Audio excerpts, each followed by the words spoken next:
Now, we often catch up with the Liberal member for Flinders in Victoria, Zoe Mckenzie. She was good enough to speak to us throughout the campaign, except when she was, even when she was laid up at home with COVID, actually. Looks like she's going to hang on to that seat. She was given a bit of a scare by the independent candidate, Ben Smith, but she's about 5,000 votes ahead now, so home and hose. That's good news for her, and she joins us now. Good to talk to you, Zoe. It's always a stressful time, but it's good to be onwards and upwards, and you must be, look...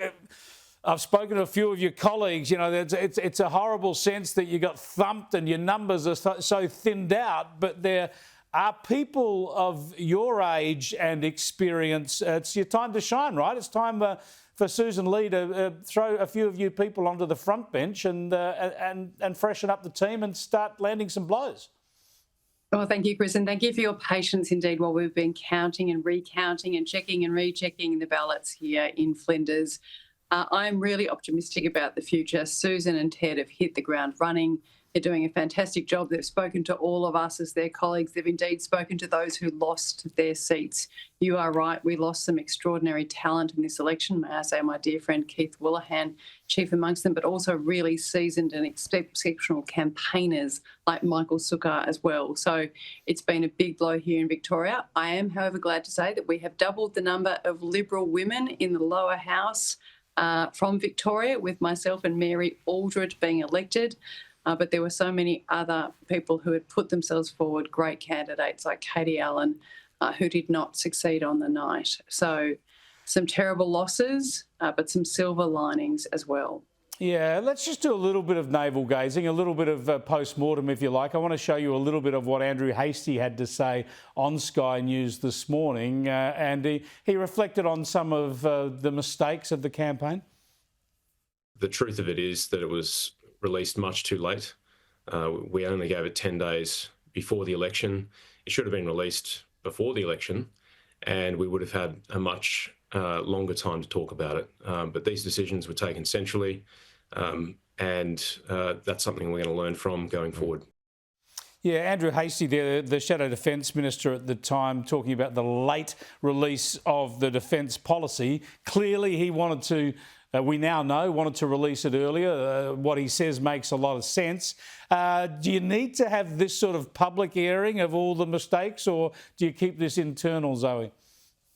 Well, look, I think people need to see that we are really examining what we did wrong, right? We are being honest about it. We are being frank about it. I called out to my local community yesterday in terms of my Liberal members and said, tell me what you'd do differently, particularly how we as a party reach those who are under 40 and how we bring professional women on the journey with us. Our policies suit the needs of professional women too, but we don't explain it terribly well.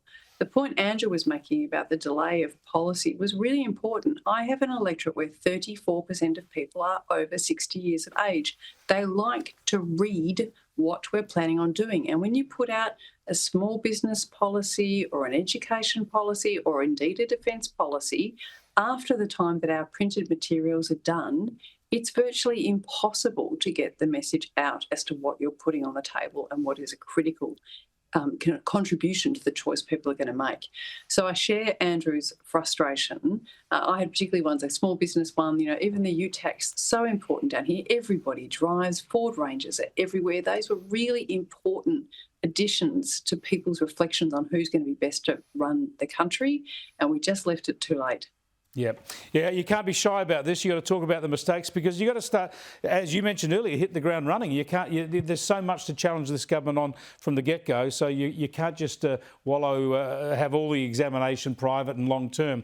I just want to get your thoughts quickly on a big development news-wise out of Victoria. I want to show these pictures that we've been showing on Sky News this afternoon, because police have released footage, dramatic footage of the moment the Adas synagogue was torched in Melbourne last year. Now, they've made a couple of arrests. They obviously hope to arrest more people. Here's what Assistant Commissioner Stephen Nutt said today. This arson was an anti-Semitic crime. To set alight a synagogue is to strike at the heart of the Jewish community.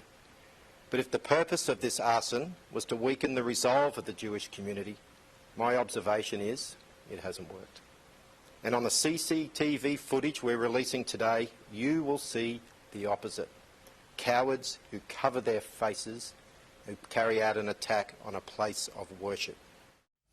Yeah, well, it's good to hear some arrests have been made, but they need to get the culprits and press charges here, Zoe. It's such an important case. Yeah, look, it's really dramatic video, and I'm really relieved to see both the action taken by the police today, but equally the engagement with the local Jewish community. There is still real concern within the community that something that was so terrorising that happened at that synagogue has at this far gone unaddressed. But it looks like there's action afoot. That's terrific. I won't say any more. I'm a lawyer by training. We know not to say things when these things are being considered. But it's great, the engagement, the information that's been provided to the local community as well. Great stuff. Thanks for joining us again, Zoe. I appreciate it. Zoe Mckenzie there, the Liberal MP for Flinders.